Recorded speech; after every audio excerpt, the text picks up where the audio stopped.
Yeah, Right boy. somewhere. We are going. What's up, everybody? Sean here with another live Live to Roll video. With my friends Tom and Bobby here again. This week we're going to be talking about newly injured support. So, just kind of like some of the stuff that you're going to deal with in the first couple years of injury, because there's a lot of stuff that comes up, leaving rehab to deal with rehab, and just all the different stuff that goes along with that. So, we're just going to get into some of that kind of stuff. And Bobby is a rehab counselor and peer mentor trainer and works at a rehab. So he is definitely got a lot of great insight on this subject. So we're going to turn to him a lot, I think, me and Tom will. But sorry, just to get the show on the road, you guys all know me. My name's Sean, C5, C6 quadriplegic. And Tom, you want to introduce yourself? Yeah, I'm Tom Conaway. For anybody that's new to I'm calling it the unofficial quadcast because we're all That's good. quads on here. I'm a C5, C6 quad as well. Um, and I've been injured for 23 years. I live here in SoCal. And yeah, Bobby. Yeah, I'm Bobby Rohan. I'm a C5, C6 quad for 31 years and a bicycle accident. I'm in Mountain Valley, California, near Huntington Beach. And like Sean was saying, I'm not a counselor, but I'm a peer mentor of jack of all trades when it comes to that, and always helping out others within the community and elsewhere, wherever we can. Sean and I are both, and I mean Bobby as well. I think Bobby is like on the higher end of the spectrum than us. Ambassadors for the Triumph Foundation as well, and we've like all received training on interacting, talking with newly injured individuals. I think several times Sean and I both have gotten some training in that regard, and met a lot of people at our local support groups who are going through the rehab and the recovery for the first time. Yeah, that's one of the things that, yeah, with Triumph and stuff, we all do take a big part of, visiting new injuries and stuff and trying to help with that transition from rehab to home, because that's honestly probably the toughest part of your injury. Um, People think that rehab is really hard, but then they get sent home and realize that life has become really hard. Um, and so, and that's really what we say. One of the things, the big things we say in Triumph is, rehab really begins once you go home. So that's one of the things that, are going to talk about now today. And just like how the transition, um, how to help your transition, just to smooth it out a little bit. And, some of the things that can just make life a little easier in those first months or years, even sometimes getting home, especially for quads, because the learning curve for a quad is definitely a bit slower. Yeah, there's a lot more to figure out. And Jim Weber just said hi. Weber, who I think that's Jim from San Diego, one of our other Triumph peer mentors down there that just got a van and stuff, Hey, Jim. and runs a group down there, and awesome. So yeah, just great to see all kinds of people like us that like that do this sort of thing. And if you are somebody that's an experienced injury and you have a rehab somewhere nearby and you haven't already been visiting, um, maybe just make a visit. Well, once things clear up with COVID and stuff, maybe pop in every once in a while and see if there's any new injuries. Talk to the therapist and stuff like that. Yeah, Bobby, do you have anything on that? Because I know you Yeah, know. I kind of, actually, this is the best time to do where you can reach out to others. Anybody in your Rolodex or reaching out to your friends, like, hey, do you know of anybody I can call and want to reach out at this time? I know we're seeing a lot of people here on the Zoom support groups. If you don't have one in your area, contact myself or Sean, and we'll get you hooked up in your area. You can always go to, Triumph Foundation where you can see their support group page. If you sign up There's for the push. newsletter, on their homepage, you'll get emails of like the Yeah. schedule and like weekly emails of the support groups that they host and put on. And Yeah. there's Push to Rim. He does a few that are in Bakersfield, out in Fresno. There's the Bay Area. They have a bunch. So definitely taking a look at getting hooked up with support group, but also reaching out to others. Um, those who don't have a lot going on before COVID, and definitely probably don't have a lot going on after. Yeah, exactly. This is the perfect time. People are bored and getting lonely and stuff. So even if you can't see people, reaching out, calling, people you might have met in the past that were struggling or something, it's a good time to call and reach out. Definitely is because we're all lonely, we're all isolated, and uh, the struggle is hard. It's definitely something that people need help with. So. So let me ask a question to Sean and Bobby. I mean, my like rehab was a little like different than the standard, spinal cord injury patient because I was so young. Like my rehab was, I mean, I was in the hospital for 6 months, which is unheard of for like rehab. Like in the hospital initially, but nowadays, I mean, this was 20 plus years ago, but still, it was a long time to be in the hospital. And then, I was so young, like I had a lot of structure and support initially for those first few years to, like enable me to, overcome, that first transition to, living as a quadriplegic. But, child is different. I mean, I think I had a sense of what was happening and the loss that I experienced, but, I dealt with it like a kid does. Like, I didn't think about it too much. I just lived life and moved on, like skipped over the hard stuff and, just figured out how to do things a little bit different than everybody else. But still, like as a child, I think it was easier. So let me flip that around. Let's just get started. What was your guys' rehab experience like, initially? Like, was there anything, significant at the beginning that was like really difficult to overcome? I mean, still like, even For 12 years, 30 years post, Well, talking about it. you know, to answer that real quick, I think in the sense of, I think everybody, the time they did the rehab, obviously the three of us, a little bit different than what it is right now. We know right now that it's 4 weeks to 6 weeks tops, and that's, you might get a little bit more, but most of that was because you might have been in ICU a little bit longer. But rehab is really 4 weeks to 6 weeks, depending on your injury of level. So it's way different than what you went through, I went through. So right now it's a lot harder for them. They're not even set up with anything. Maybe their wheelchair got ordered the last day, and that's maybe ordered, and they're going home with a basic chair, maybe no shower chair. They're doing their best. The family hasn't even thought of how to modify the bathroom yet. What bed are they going to be sleeping in? What equipment are they going to need? So I think now it's a lot harder than what we went through, and I feel for them. I know you probably have some. What was your stay, Sean? Obviously, maybe 2 months instead of the 6 months that Tom and I got. Yeah, I got about 2.5. Actually, no, 2 months of rehab because the first couple weeks were ICU and stuff. But I got 2 solid months of rehab time at Northridge, which I thought it seemed like a long time at the time, because you're living there for a couple months. But in retrospect, like I definitely could have used probably a little more time. And now, yeah, we visit these patients and they're out in 6 weeks or less.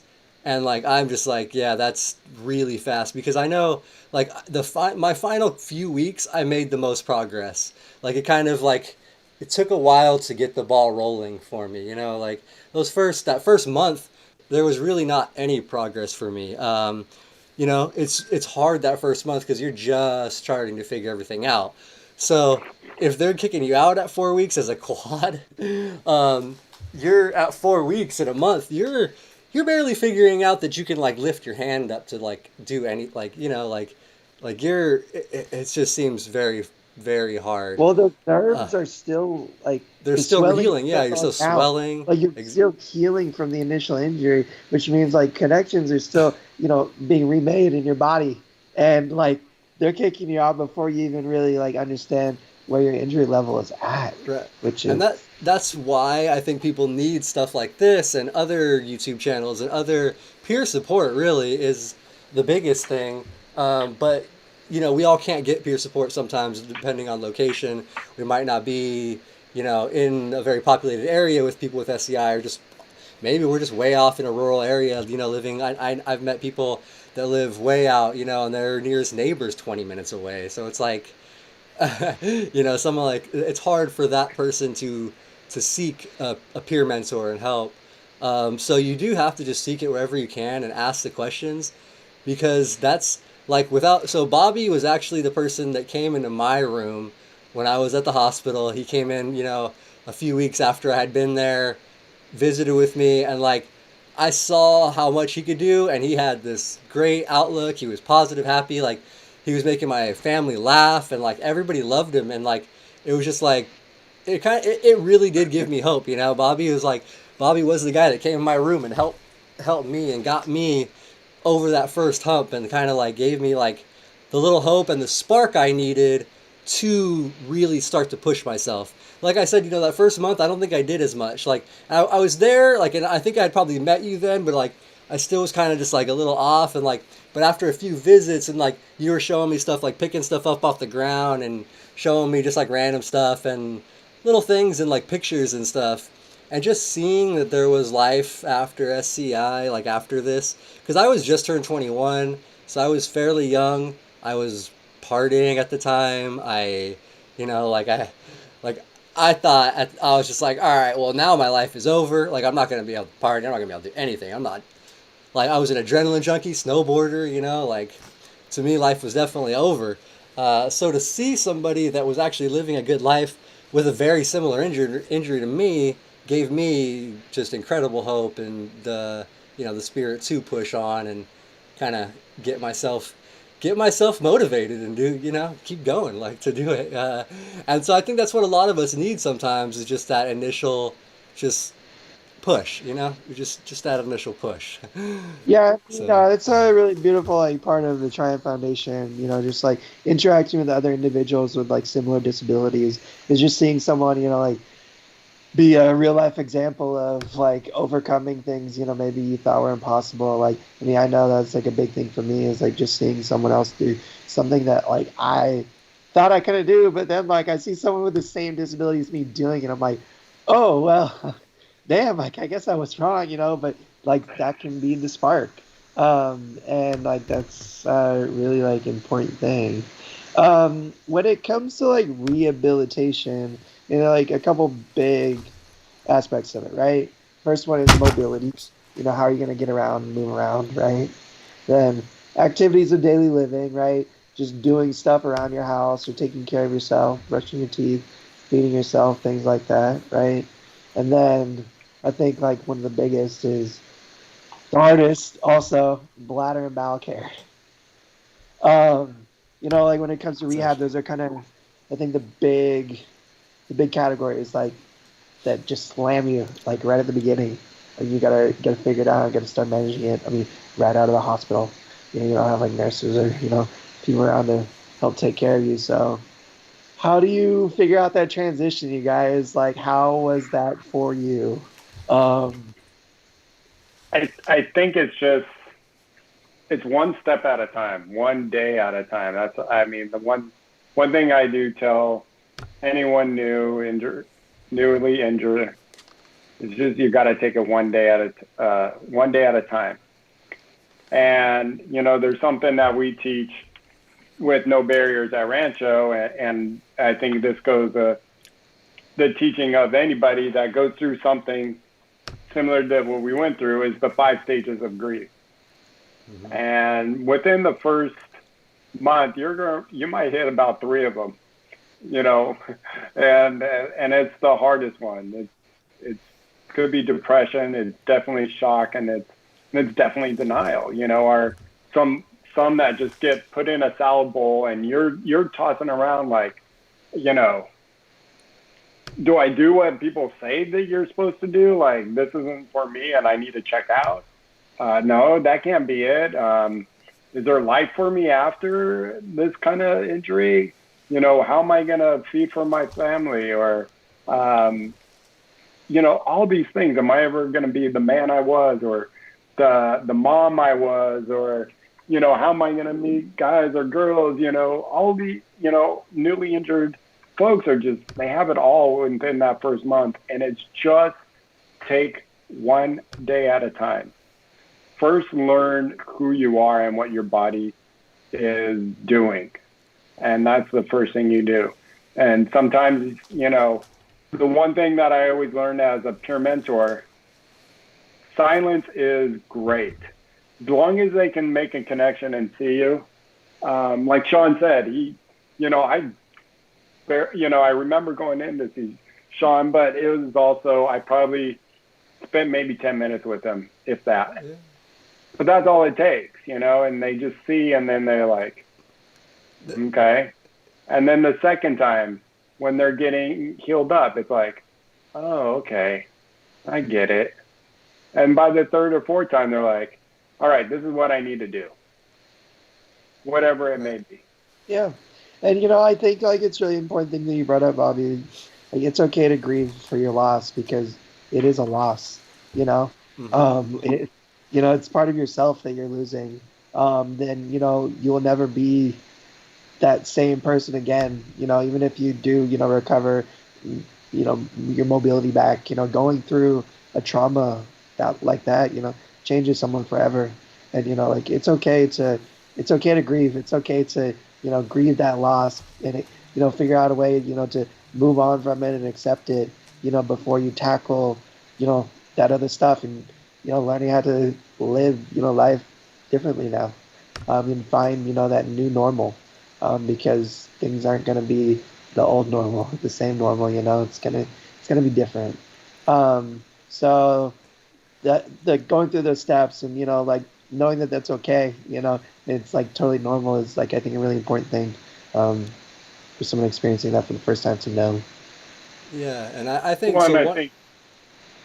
Go ahead, Sean. I was just gonna say one of I think the biggest steps, like you have to go through the grieving process, and then you have to get to acceptance. Like you have to accept that this is your life. If you can't accept it in your head, and you're constantly looking for a way out of it, you're just not gonna be happy. Like if you can accept Yeah. it, you can just move on with your life, move forward, and start to enjoy life again. Get back to family, friends, and things that you love, and work and whatever else you need to do in life.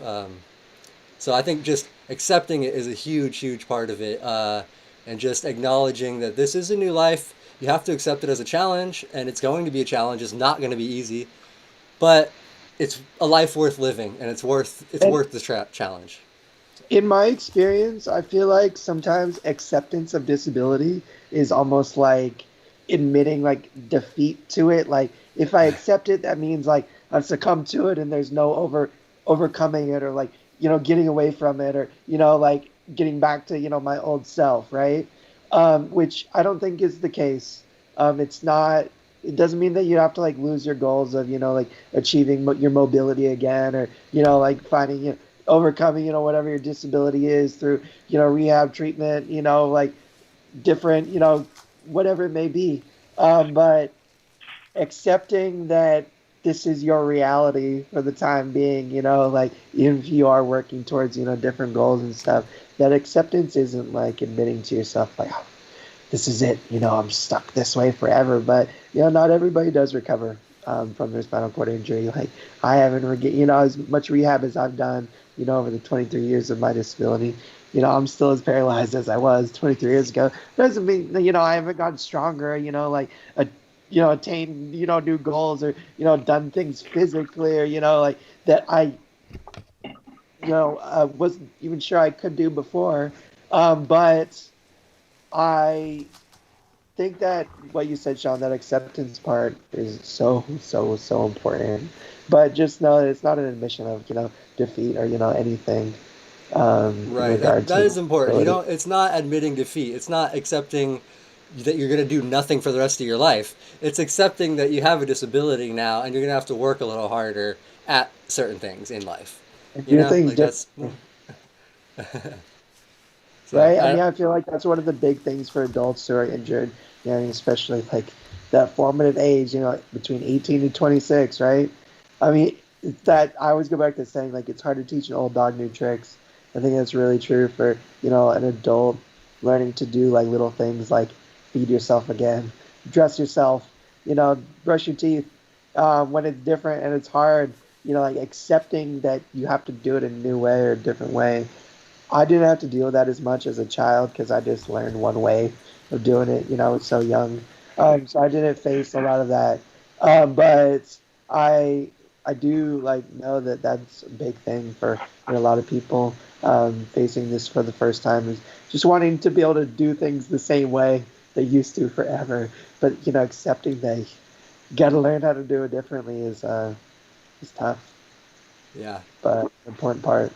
No, I definitely agree. That's it's one of the hardest parts for people because the mental aspect is just as hard as the physical issues you're dealing with too most of the time. You know, that's getting over that mental hurdle can be a pretty big one. So once you can do And that, it helps. like rehab or like initial recovery, it's like spinal cord injury boot camp. Like you're going to boot camp. Like Yeah. it's like military boot camp. Like you're gonna work your body, you're gonna work your brain. It's gonna like test you mentally, it's gonna test you physically. Like establishing, a routine for, your health and your bladder health and your bowel care health and everything. It's like boot camp. And you're signing up for, 6 months or a year of this, or possibly more. And it is gonna be tough, it's gonna be hard, and it sucks because nobody really like chose to sign up for this, right? But likening it to that, establishing that routine. I mean, taking it day to day, but building this structure, around your health, and like around, you know, adjusting and developing, your new routine around like through this recovery. I think is so important. And I mean, I was lucky. I had an awesome mom and dad, the best parents in the world to, you know, like build this routine for me. And, I was a kid, so it's just like, do what you're supposed to do. And I just did it. As an adult, it's a lot harder. And, when you have family members around, who want to do nothing but, like love and take care of you, sometimes that can be, hard because, they take care of you too much. They don't let you do enough for yourself when, it's important that you're working those muscles and reactivating what you can, at the beginning stages, not letting those, muscles sit for too long and atrophy, and things I think are really important. Yeah, I was gonna say I think that's actually super important. Is just kind of like if the quicker you get back into working out and kind of building that muscle back up, the better. And then also one of the things I was gonna mention is you mentioned like a routine and kind of like a structure. I think that if that really helps too in the beginning is getting yourself into a little bit like building a little structure and routine to get things kind of back going a little bit. And especially if you're trying to get back to work and stuff, start building a routine that's going to help you like get that. If it's going to take baby steps, and that's what we always say this with all the rehab recovery. Like, it's never going to just be wake up one day and you can do something. Like, it's always going to take hard work and baby steps. You're going to have to set small goals, try to achieve that goal, and then move on to the next goal. Like It's like losing that's weight. You're not gonna lose it all in one day. Working out, right. for a week. It's gonna be a slow change. You might plateau for a while. Feel like you're not making any more progress, but you gotta keep working at it. You gotta keep going, right?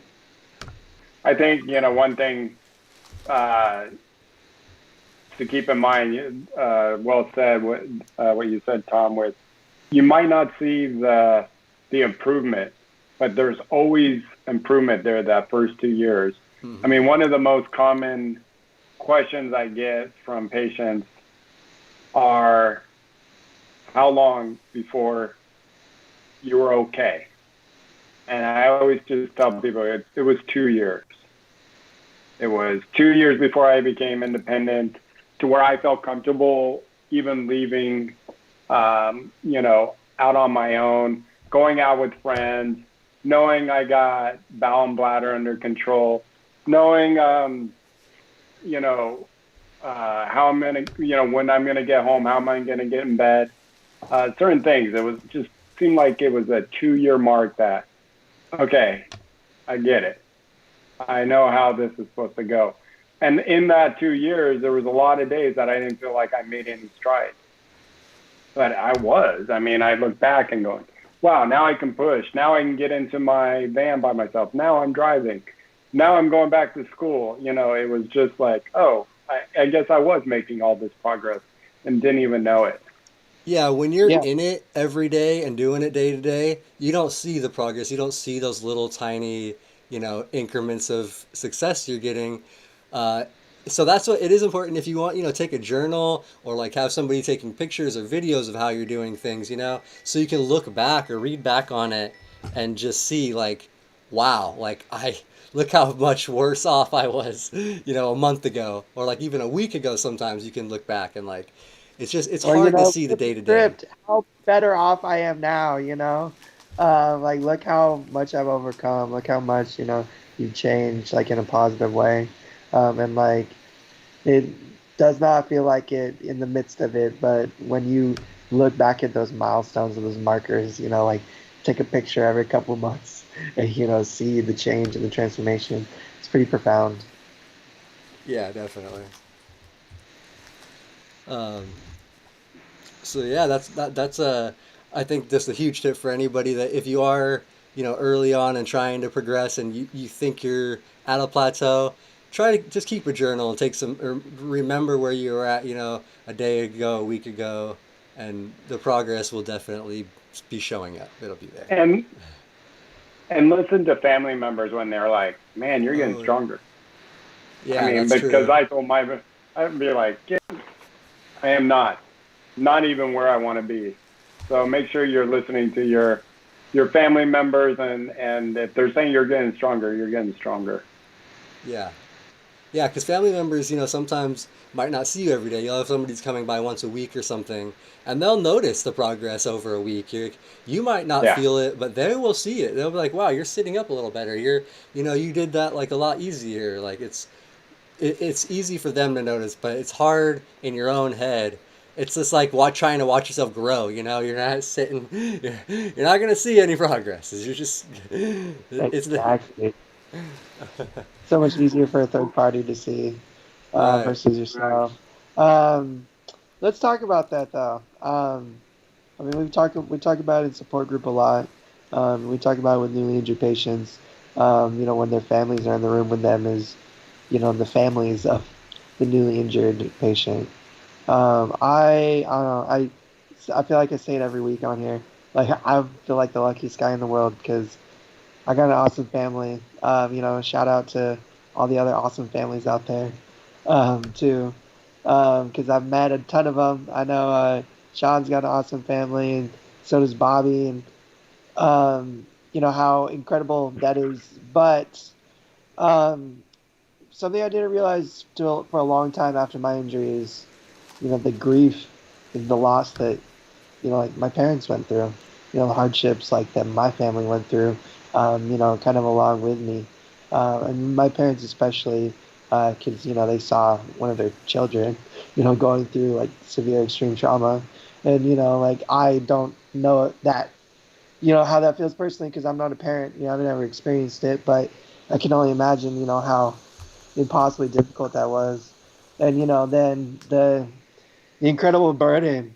Not that they would ever call it a burden. I only kind of saw that as it was in my head, but the extra amount of work that they had to do, like the weeks, the days, the weeks, the months, spent in the hospital with me, like doctor's appointments, like the amount of work that my mom and dad did to curate an environment that was accessible and that allowed me to like navigate and feel comfortable and normal in my own home in my own space, loading up my wheelchair, like every day in and out 3 or 4 times a day, taking me around town with my brother and sister, even if it was to just take me into the store, if it was like 10 minutes to load and unload my chair on this fold out ramp. But, you know, the extra work and the burden that, you know, in the incredible sacrifice they made, you know, to,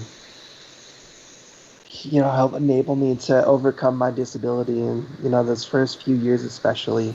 Um, so I think it is really important to, I didn't realize it so much as a child, you know, how incredible it was and recognize what my parents did. You know, I try to more as an adult now, you know.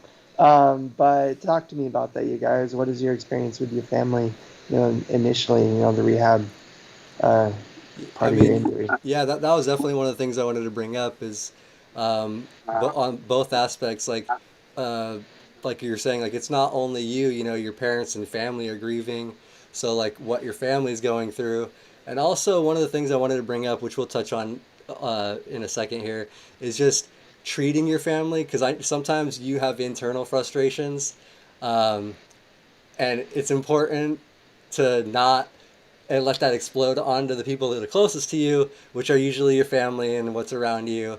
And that's hard to not do sometimes, but that's just a couple of the topics I wanted to talk about for family right now. So those are two, I think, really important factors: is the grieving process for the family, and they are struggling too, you know, and watching their, you know, son, brother, uh, parent, if it is, you know, whatever the case is, it's hard for a family member to watch someone struggle like we, you know, even if we're okay mentally and we have accepted it, sometimes the family has trouble with that as well.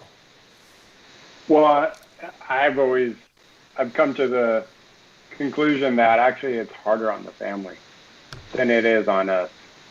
I mean, because we kind of can we can feel what's going on, you know, even if it's hard and we're broken and we're sad and angry and all those stages of grief that I was talking about. We know what we're going through. They don't. You can say this is hard and this is tough, but they still like they're so like devastated for what they have to see their loved one go through. If it's a child, a husband, or a wife, it doesn't matter. They have to sit back and watch it. And I've had a daughter who's gone through a lot of surgeries and stomach issues, and I'm like, no, no, no, no, no. Put me in the hospital bed, not her. You know, Yeah. I can't do that. I can be the one in the hospital, but I can't take my daughter being in the hospital. It's the worst feeling. And so just getting a sense of that with my stepdaughter, it was just like, I now know what my parents went through. And, you know, you don't, you know, the loss is just gotta, you know, it's almost like losing your kid, you know? And one thing that is frustrating for a lot of us who have parents, when we do get better, it's like you want to wring their neck and say, "Listen, I'm fine. Everything is okay. Trust me." You know. And still to this day, my mom's like, "Yeah, but it just would have been better if that never happened." I'm like, I love my life now. You know, everything is okay. You know, this is I wouldn't take the red pill to go back to who I was. I'm okay with this. I'll take a blue pill to have my bowel and bladder back, but not the red pill to have everything back. And That's my mom funny. doesn't get it. She's still devastated all these years. 30 years later, she's just like, yeah, but just think if that didn't happen. You know, it's like, yeah, if that didn't happen, I could have tripped over a curb and ruined my knee for the rest of my life and probably be a bum. Who knows? You know, you just don't know. My That's parents, the thing. You my never parents, know. my parents would struggle when I would struggle, like in regard to my injury. Like I went through, like in my teenage years, some pretty significant issues with my bladder. You know, required like some major surgery and stuff. And I mean, I was like dealing with for a couple years, like some pretty debilitating like UTIs and just reflexia all the time, and just like having a really tough time with it. And I remember, you know, like the effect that that had on my parents, like mentally, you know, just like how hard it was for them to see me struggle. And you know, I mean, they're the strongest, most amazing people in the world. So all they did was, just put on a brave face and, help lift me up and, like make it better and make it work and find a way to fix it because that's just who they are. But, uh, I think you said it, Bobby. Like sometimes it can be harder, for them to struggle. It was a funny, what you said earlier, Sean. My mom was my caregiver all my life growing up. In terms of like my bladder and bowel. My dad, step in and help out sometimes too. But it was my mom every day up, at a 4:45, doing my bladder and bowel care while she was, getting ready for work so she could be at work by 6:30. But sometimes, I mean, especially during my adolescence, we'd get short with each other, like she'd be to wake up on the wrong side of the bed and I'd wake up on the wrong side of the bed and, we'd be at each other's throats, right? And, she's doing my care, like there wasn't really a choice, like it's got to be done. Oh boy, oh boy, oh boy. The patience. And I failed all the time. Like sometimes my mom would be like, I'm done. Your dad's got to step in and help you out because like you're being too much of an asshole, you little smart ass. Like, and like she'd be like, hand me off. Like my dad would come in and be like, please be patient with your mother. Think about what you say before you say it. And just like help finish up my care. Like reprimand me a little bit for being a little rude son of a bitch. But I think that's an important part from both parties, like understanding like how hard that can be. My mom like is so great, and we like would fight just like any mother and child would. Like we'd have our disagreements, and it was different dynamic because she was in that caregiver role, and we were stuck doing what we were doing. But we both recognized it at times, and just would fight back those words, understand the difficulty of the situation, like just be patient. Like my patience, it's changed and it's grown over the years. It's, definitely been something that I've developed, but now it's transitioned into, with my caregivers and stuff, everybody wakes up on the wrong side of the bed sometimes. It's not always easy to receive care, on a daily basis or every other day basis or whatever it is. But now I have those skills to be patient, to even when I'm not feeling good or if I don't have some not so nice thoughts flowing through my head, like I can just think them, push them to the back of my brain, get past that difficult part of my morning, and move on with my day. I haven't developed that skill yet. Sorry. No, I try to do the same thing, but sometimes it's you're just in a bad mood. You just woke up not feeling good. And on that, here's what I do every time I wake up like that. I just let people know around me. Especially, but it's more I have to let my wife know. I'll come on here and give the best face I can, like, hey, yeah, everything, doing good. But, there's one person that we've allowed ourselves to show our true colors. And that's usually our people around us that are close, your wife, your husband, your parents, significant other, whatever it may be. It's like, I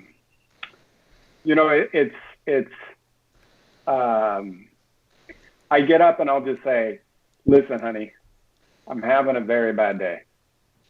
I don't know what's bugging me. If I did, I would tell you.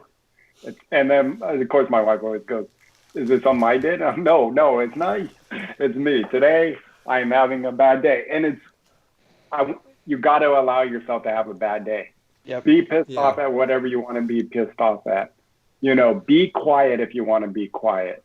Just don't let it affect you the next day. Yeah. There's always the next day. And, as long as I'm honest, at the end of the day, she'll check in. She's like, how you doing? Not the same, but you know what? Thank you for allowing me to have this quiet day or this pissed off day, whatever it is. But make sure you're communicating. I've had to learn, I have my triggers. Like, for me, big thing, I've always struggled with in my bowel program. Like, if I have, bowel care day where, like it just is difficult morning, like, what it just doesn't work like it's supposed to. Or, like I got something to do later, I'm gonna be out all day, and then, I like, program day where like this doesn't work right or whatever, and I'm worried about having an accident all day long, whatever. Like that stress like really is can get to me. And it can like shut me down. And it used to like affect me worse. You know, when I'd be going to school or whatever, and my family would have to deal with the brunt of that. But, I've learned to accept that, not everything's gonna be perfect. Like I not to let, one difficult part of your day ruin the rest of your day.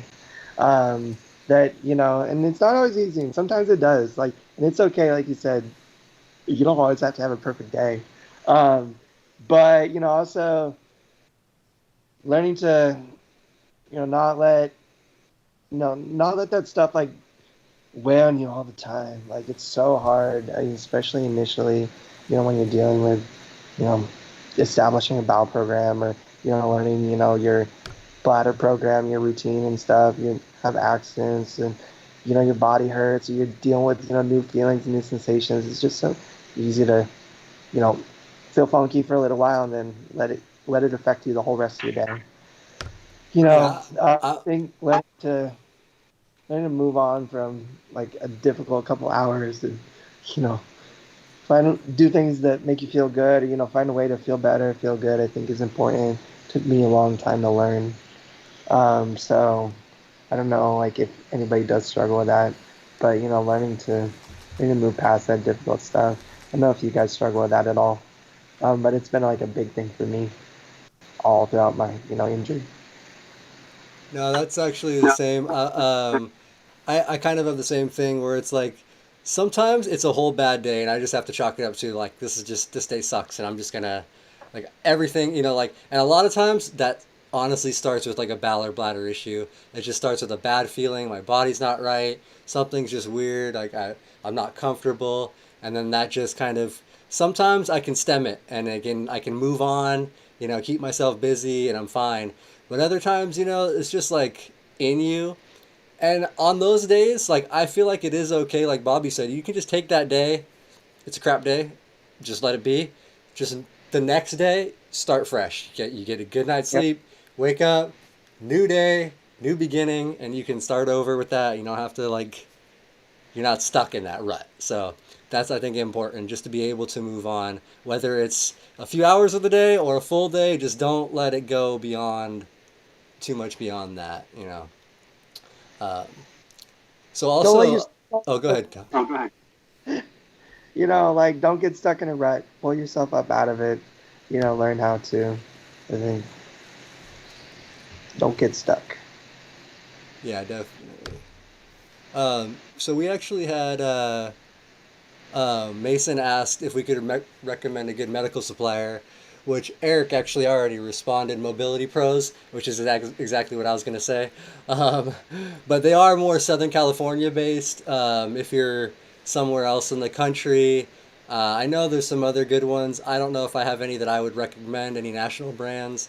Um, for me in SoCal, though, I drive an hour to Mobility Pros if I have to go to the office. It's not the closest to me, but they take great care of me. Dean is another quad and Triumph ambassador, rugby guy. So, and he's always been very friendly and helpful to me. And I wanted to also kind of transition with this into like when you're leaving the hospital, how important it is to find like a medical supplier, a good doctor, possibly a good post rehab place if you're looking for something, like project, or I mean, it's not Project Walk anymore, but you know, the Claremont, but different post rehab places and stuff. Just like, so if you guys want to talk about kind of the importance of all that stuff is, how important.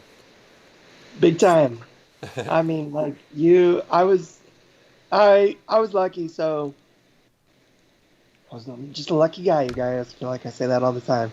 But I went to Oakland Children's Hospital, and I was assigned to physiatrist Dr. Aguilar.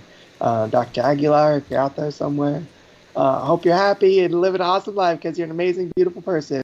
But she was just very familiar with spinal cord injury and like in the pediatric sense. Like, I was a kid. She had some experience with it. You don't always get a doctor who has a lot of experience with spinal cord injury.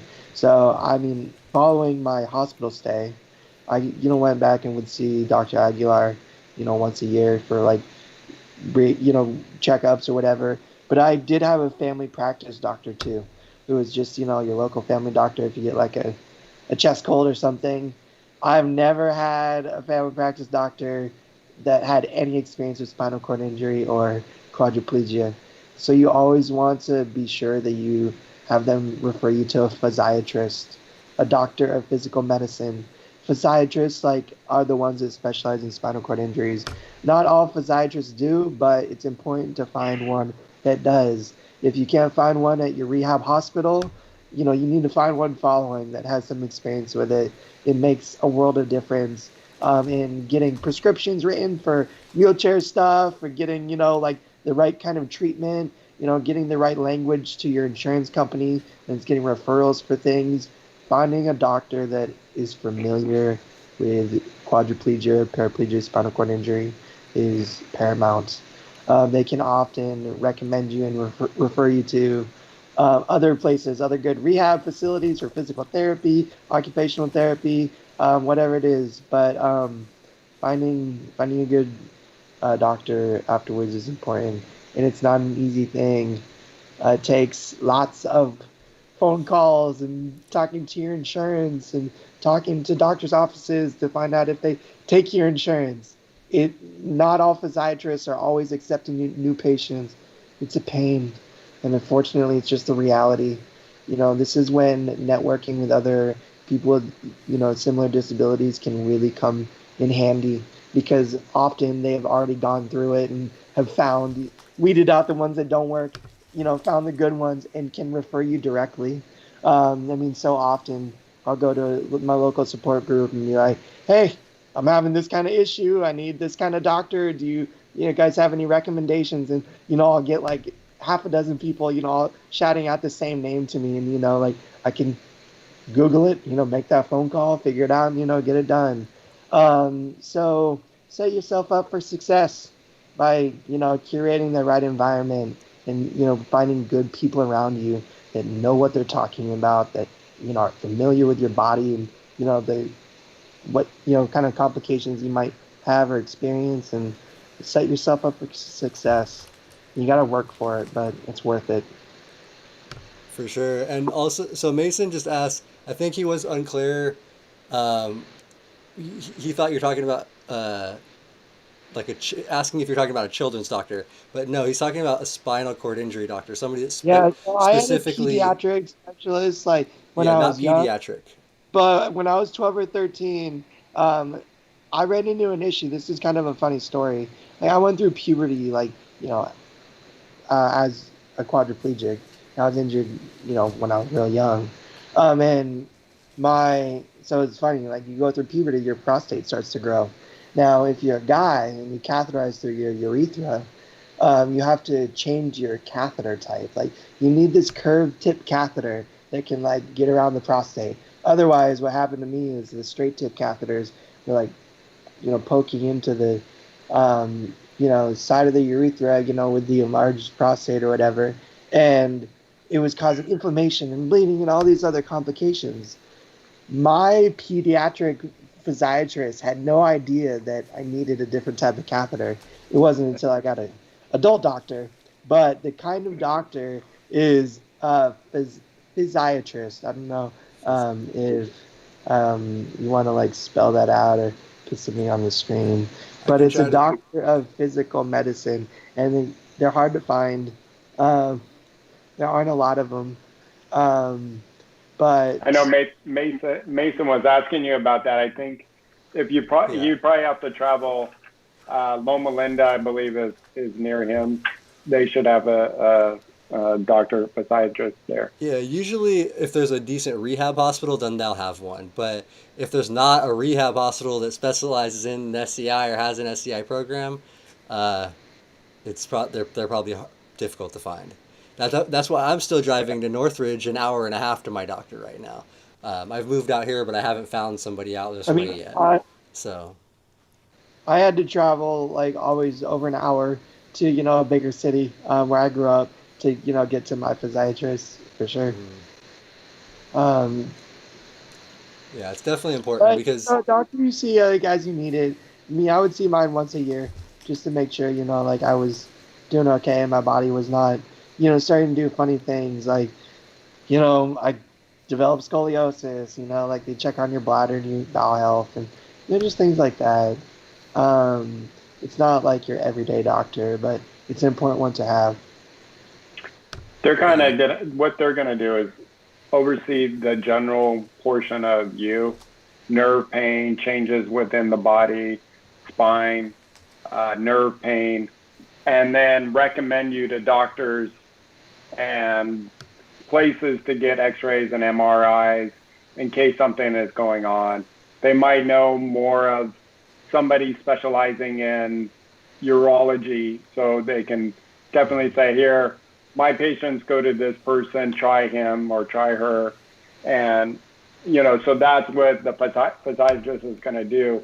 They're going to oversee your general health of your spinal cord injury, but you're going to also have to find all these other doctors, which sometimes can be frustrating when you leave the hospital.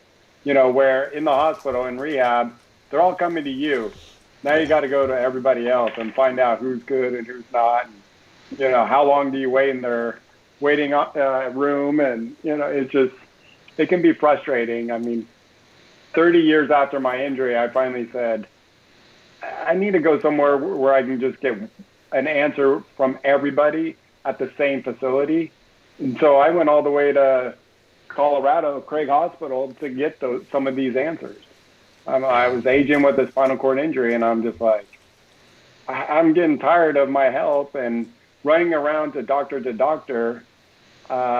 was just a nightmare here in Los Angeles in Orange County. And I just said, why don't I go to Denver and find out if Craig has anything to offer? And they did. I stayed there for a week in their little apartment building. And obviously, it's Denver, Colorado, where I was born in. So I have awesome. family out there and got to visit with family and, be out in the city.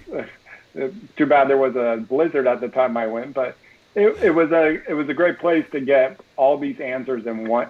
I felt like I was going to Costco and all right, I can get this and this and this and this and this and got everything I needed, within a hospital. So that was something I experienced, later on in life, and would probably do it again.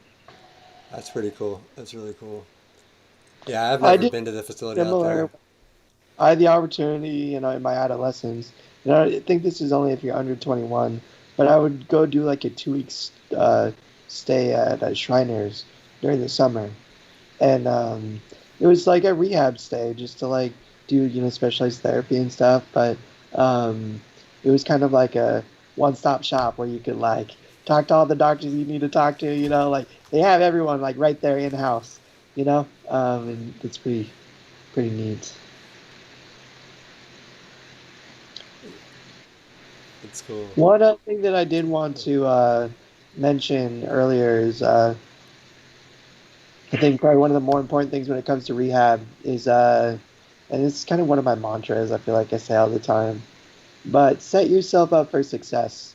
And when I say that, I mean like curate your environment to, you know, enable you to be successful. Um, for some people, that means like going home and just like having someone around all the time to help you do stuff. For a long time, that was me. Um, I would just ask my brother or sister to give me a glass of water, or like my mom and dad for just the little stuff. And it's okay to do that still. I think definitely. I mean, for sure during your initial rehab, you don't always have the energy to go and get yourself a glass of water. But I think it's important to curate an environment that enables you to do so. Um, when I started to do that stuff for myself, like when it was set up for me, like it was accessible, like my brother and sister could be like, go get it yourself, and like, then I would. And it was important, I think really important that I did that stuff. But it takes effort and takes time and sometimes money to curate and create an environment that enables you to do those kinds of things. But I think it's a really super important part of rehab when you get back home is to create that new environment that enables you versus having to constantly rely. Once you start to get those little like grasps, those like steps of independence, it just is like this spark that makes you want more. And it feels good to do that kind of stuff for yourself and to not always have to ask or, like if you don't want to and you want to do it yourself, like it just is so freeing to have that option. So for me in the beginning, I had a lot of family around, very supportive, very helpful, a lot of friends around that were coming around like, and everybody wanted to help, everybody wanted to do stuff. But I was getting to the point where I really wanted to do more for myself. And so I found myself relishing my time alone. Like when people would just leave and I would be alone and forced Yeah, to try something myself. And like, because I could sit there and try to pick something up for 15 minutes and I'm not going to have somebody over my shoulder like, you want me to get that? You want me to get that? Should I get that? Want me to grab that? so, absolutely. so it was like, it was just for me, it was a relief and it allowed me that time and freedom to, push myself a little bit and get some of that independence. So for me, like, I loved having my family, and then like I would get lonely too much time alone, But I did relish the time by myself that I could try some things independently, and I really did like that.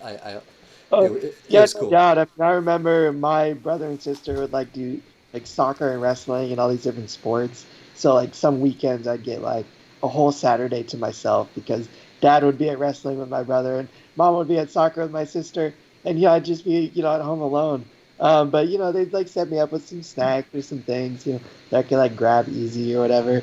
But other than that, like I just be kind of on my own doing my thing all day long, and I loved those days. Where I just got to like do for myself, which was awesome and freeing, and like those first kind of like glimpses of like, oh, like shit, I can do this.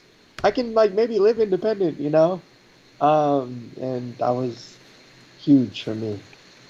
Yeah, when you first do something for your first time and you can accomplish it on your own, it's really satisfying to be honest. It's like I remember just being so happy with myself sometimes for doing the most menial task of whatever it was, like the first time I plugged my phone in by myself. Like Yeah, with no, like I had always had to have somebody, hey, can you come plug my phone? Like so like the first like just stupid little stuff like that, but it was so gratifying. Like yes, like I don't need somebody every night. Do like like it just is just big little time, dude. things can be just big accomplishments for you, especially as a quad. Yeah. So yeah, anything else you guys want to cover? I'm not sure if we have too many other questions. Mason did type "Go Broncos." I didn't put it in the chat because I don't agree. You and Bobby can take your Broncos. Go Giants. And I'm a Steelers Oh, fan, come on. so Bobby, I could have No, put that. I know on our notes we couple things that we can just hit on is you know one thing is rehab starts once you go home. That's a huge thing, and kind of what we've been talking about for the last hour is what we keep saying is once you get home, this and this and this, keep those routines up. Remember to set small goals for yourself. If that's just figuring how I'm going to pick up a bottle or whatever it may be, challenge yourself every day to do something small. Okay to take the breaks. Let like a weekend be a weekend. Watch more TV. Monday, get back into the regular routine. I mean, uh, I've always done it. I've pretty much done it all my life. Is I always have my alarm set on the weekdays, even if I don't have to get out the door until 10 o'clock. It's like, I'm still gonna get up at 5:30, Yeah. and because that's my routine. I know I always get made fun of because I want to go to bed at 9:30, but it's but I've kept that routine. I don't push myself on the weekend. I'll go to bed later, or I'll wake up a little bit later, but keeping a routine is huge, And I think a lot of us, or everybody, has a hard time figuring out that routine when they get home because it's been messed up from the hospital. You know, Right. you Yeah. don't sleep at night there. You finally fall asleep at 5 o'clock in the morning when they're about to come in and wake you or give you another shot or here, take this, and you're like, come on, I just went to sleep. And I was Plus, gonna And so say too. you're Oh, just sorry. getting used to up, your body for the first time. I mean, your body feels so different. You're experiencing new sensations, new feelings. I mean, you're healing. Yeah, it's just so much. Like it's so much. So establishing any kind of routine can be difficult, but those small little goals and reward yourself, reward the crap out of yourself, treat yourself, for those little things you do. Yeah, if you have something that you really enjoy, use it as a reward for accomplishing something. That is good advice, Tom. That's like I like to do little stuff like that. Like if it's even if it's just like watching a show like I'm like really into like I really watch that episode, but I got to do this and I got to like I'll set a goal for myself to finish before I allow myself to go watch that or do whatever I go I out and mean, that's do what I would do. Is like put things. on my favorite TV show and then like do some fine motor control exercises. That Like too, yeah. try to like button a t-shirt or like something simple like cut up an apple. You know. Yeah, not Tom is. I'm gonna actually start to have to do some videos of how Tom uses a knife without, because Tom is like a ninja. Like this dude, he's chopped. I went over there. He chopped up an avocado for us when we were eating like Mexican food. Like we got like he like full on like cut it in half, sliced it into slices out of the thing, like everything. Like I was like super impressed. Like it's crazy. Tom's got some blade skills. But So we'll have to that show was some of those videos. and no doubt like we definitely should. But that was like exactly what I said. Like I just put on a movie or a TV show or whatever, and like I mean, the first time I cut up an avocado, I mean, I remember how flipping long it took me to do it. Like I was sitting there carefully, like going slow, like inch by inch, like half an hour to cut up a like half an avocado, right? But it was only through that practice and through trying that I can do it, the way that I do now. but that's one thing you said, and I know we got a handful of people watching right now, and as soon as this video is over, we're gonna have a lot more watching it because they're doing, in a way, a resource to, figure things out and see what's out there. Especially YouTube is the best resource out there, and what you can Yeah. find, and from my morning workout, to the end of my day, just looking up like a barbecuing tip or something else a quad did. And, really, when you get home your first year, you should be sitting there on that internet just exploring what's out there and what other people have gone through and what tricks you can learn. You can learn tricks on YouTube, but there's so many other resources page, getting hooked up with support groups.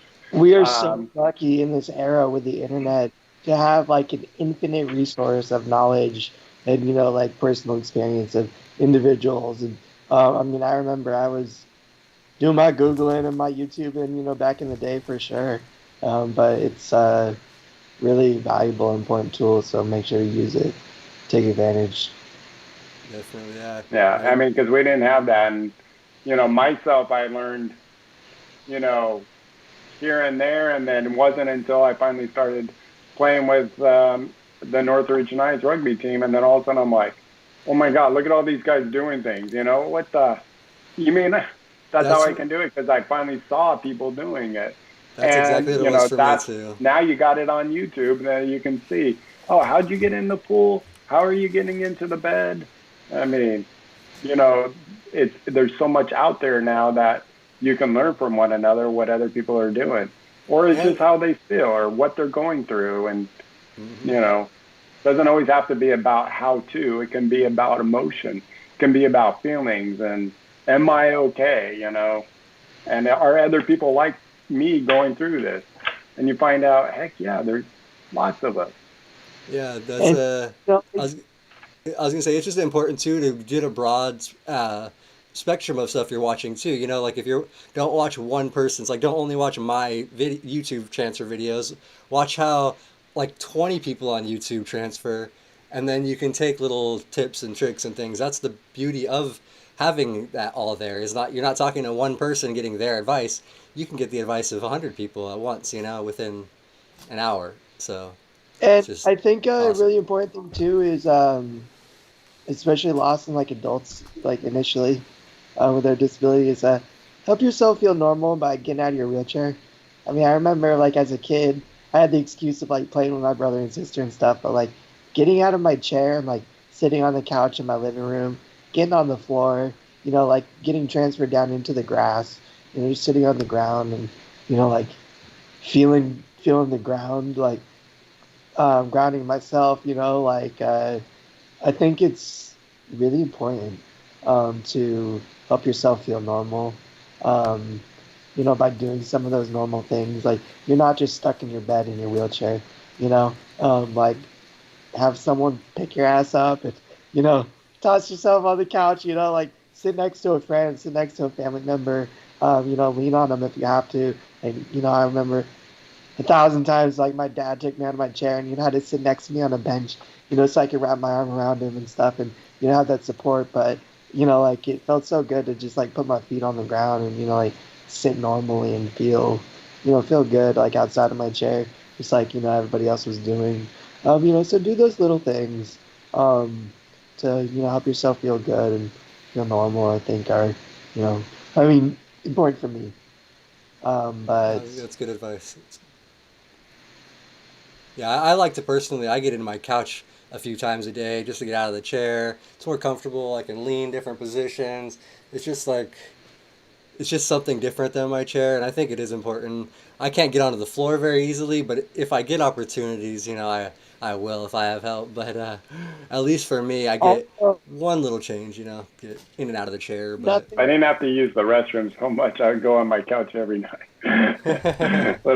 Seems like by the time I get on my couch, it's just like, oh, great. Now I got to go to the restroom again. But I get back in. So I kind of like now just like, it's just easier to stay in my chair. But I know what you're talking about. That's why I'm, I go to bed early. I'm like, let me get on my chair and relax for the night, make sure everything's done. And do I have anything else? Nope. Good. You know, go lay down, So then I don't have to worry about all that stuff and hook on the night bag and all that. yeah, no, that's and I was gonna mention too on the whole like getting into a routine thing we are talking about. Sometimes leaving the hospital, you have to kind of figure your routine out because a lot of times they'll have you doing like a nighttime bowel routine, which might not work for you in your scheduling and stuff. So like you got to kind of figure out what works for your body, what works for your life, and then just try to work. Try to figure your routine out. You don't get stuck into something that's not working because you think you have to be stuck there. You can change it. Try to modify. Yeah. So some bullet points. Reach out to other individuals with a similar disability. I like. Well, I wish every newly injured person would. Not everybody is ready to initially, but when you are ready, do that. It's so important. Stay on your rehab. When you transition home from the hospital, don't get lazy. It's okay to be lazy sometimes, but don't stay lazy. And reward yourself, take care of yourself. Know that nothing is out of reach if, like you want to do it. Set that goal, work, work, work, will yourself to work, change the universe around you.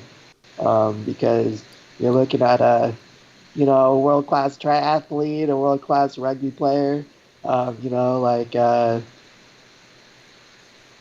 I mean, eh, I've seen so many quads do, things that like I would just imagine were impossible, after injury. No, there are no bounds if you want to do it. On the way, the technology and the tools and the resources exist to make it happen. No definitely. doubt. Yeah, no matter what level of injury you are, there's always people to connect with. You can that have been through it and have done it. And now with the technology aspects of everything, there is so much you can really do with all the different stuff that's coming out now. Even with just like the like the different glasses and stuff now for quads that have no function, no hand function. You can control your whole computer and do everything from just by looking at different stuff and like eye, coordination and just there are options out there. You just have to talk to the people and find them. Just get. I mean, You our can example you is can concur. right? Sorry. If that guy, he changed our, the way we understand our universe. And, like he did it all with one muscle in his cheek. And he did it all while, rotating through Stephen three Hawking. spouses. If like a homie with one muscle in his cheek can do all that, like, anybody can do anything. Good point. You just got to use that big muscle in your head. Exactly. uh, all right, guys. Do we have anything else? Oh, Mason just asked about any quad tools. If we know about any quad tools. So there's like, are you talking about like knives and forks and stuff like that, or utensils, or like actual like tools? Because there are a lot of different quad adaptive technology stuff or different stuff. Um, I'm actually working with the handy accessories people, which make like my workout gloves so I can grab gloves, but they also make like fishing equipment so you can hold the fishing pole and it has like a modified reel hookup and all kinds of different stuff like that. So there's that company. There's the Cripper company. I forget what they're called, but they make like extenders that are just controlled by a tenodesis grip. They can do things like close. They can chop. They have blades on them and all kinds of different tools. I think they're called. I think they're just called quad tools. Yeah. Yeah, quad tools. It is And then right. there's like these Yeah, so active that's the hands. same thing. Active hands and handy accessories are the same. So that's They the make same thing. Yeah, but handy accessories is made in the U.S. by one of the rugby guys that I know that plays on the East Coast. So But I there's Definitely try a to shout out. try to Yeah. support him. talk to an OT, talk to a PT. Like Yeah. they have access to things you can try and recommendations for good stuff. Talk to other quads and pairs who use their stuff. I've gone through 1,000 different adaptive tools. I don't use any of them now, just because like I've often found that I can figure out a way to do it easier. One thing that I do rely on probably more than anything is like a grabber, like an extender arm that I have. I don't have one that's controlled by tenodesis. It's just like something I gotta squeeze and manage, but it's kind of like the one tool that I do use regularly outside my wheelchair. Little stuff like I put a tassel on my cell phone so that if I drop it, like I can pick it up easy. Things like that. Uh, So actually, grip this for stuff is sure. really cool. Which, well, I have a ring on my phone too for picking up. But this like sticky-ish stuff, like you kind of just like weird tape on the back of my phone. It's like extremely grippy. So like it doesn't like it doesn't slip off my lap if I have it on my lap or somewhere. And I put that stuff actually on everything because like grab like it's just so it's called cat tongue grips, and that's just like you can buy a whole roll of it and put it on all kinds of stuff. And for quads without hand functions, those things that's actually pretty amazing too because it gives me like grip on stuff that's super slippery and I can't hold normally. So yeah. Man, I didn't know I was going to be a product for everything we were talking about, but I got, Oh, you my got cat tongue. cat Nice. tongue Yeah, that right stuff is there. awesome. I love the cat tongue grip. So I have a roll of that too, and that Yeah. stuff's amazing. So Shout out the Abilities Expo. yeah, When the abilities. Corona stuff is over, they travel all around the U.S. So just Google it, find the one that's local to you. You may have to travel to a big city if you live in a more rural area, but it's totally worth the trip. And it's just like nothing but vendors with amazing new cutting edge like adaptive tools. They actually just had a virtual abilities expo, and I know from Julianne was saying they were going to be doing another one in like 2 months. So I'll try to post information for that too, because that is good for people that might not have one in their And we city or may end up state. like doing an Try that. episode just exclusively on like quad tools and come That up with like a might good not be a list bad of little everyday stuff. episode. Yeah. Because like honestly we could talk about this for an hour, like easy. Yeah. Um, yeah, it's awesome. Lynn says that they use the tacky stuff when playing rugby. which I actually tried the cat tongue on my gloves. I put a piece of it like on the glove to see if it would help. It actually did get really good grip, but by the end of the weekend it was gone. I torn it up. But I mean, for just a piece of Yeah. tape, it worked for the 3 days of playing. So by the third day I was taping it back down in places, but it did work for rugby. But yeah, no, that would be an awesome episode. Just all the different technology and tools and stuff quads can use. Yeah, from what people use to work out with and Yeah. daily devices. I know a big one. The other day, another video I was on. They were talking about different types of brakes, and I know D's locks came up and disc Hmm. brakes came up, and so all those easy to use, handy things that just make our life a little bit easier. Or if it's um, I know I have one of these reachers that, in case I drop something, it has sticky at the end, but That's a called the sticky teller pad. stick. That's cool. Yeah. I don't think I've seen that before. Yeah, they don't have the quad one like they used to sell, where they used to have two extenders and a bigger handle, but this one's a small one you can find on Amazon for like $15. Okay. And basically, whenever I drop, if I ever drop my AirPods, and it's just like, So now I just go stick, and it sticks to it and just brings it right up. So makes it a little bit easier, but it's those little things that help in the long run, where I don't have to shout out somebody's name to come grab it, that slide in the back of the corner of my desk, and I'm like, So now I just use my telestick and just pull it out from there. Yeah, no, that's awesome. Super helpful. I find myself trying to figure out things to stick in, like places my hand's not going to quite fit, or, you got to stick like the whole fist in there so it gets, like you can't like make the hand narrow to get into tight places to pick up smaller things. So that's pretty cool. Mason also mentioned about Google Home. I don't have a Google Home, but I have Alexa, or I call it Echo because I don't. I just Any changed it. smart It sounds cooler. devices, all the way from cell But any of phones those are that have awesome. like the voice activation to any kind of like smartwatch or home device is pretty helpful. Yeah, for sure. Yeah, those things are amazing. Like uh, extremely helpful for everything. But yeah, so I guess that's kind of it for now. Then, guys, we can kind of try to wrap this up. We're going a little bit longer here, so but I think Yeah, we're guys, getting to another topic too. I know now we're getting all, but no, that was cool. I think hopefully that was helpful for enough people. People, if people are newly injured or, you know, trying to help somebody that's newly injured. So, and that's what I definitely encourage that from any of our viewers.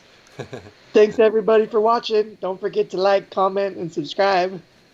Yeah. Yeah, definitely hit What's that like button. Roll. Sean here, he works really hard on it, and he can use some of the good love there. So he's working hard. So keep up the good work, Sean, and good Thanks, job, Bobby. Tom. Hey, All you right, too, guys. Bobby. Thank you so much for being on, man. All right, guys. Nice job, everybody, today. Live to roll, everybody. And we'll see you next week.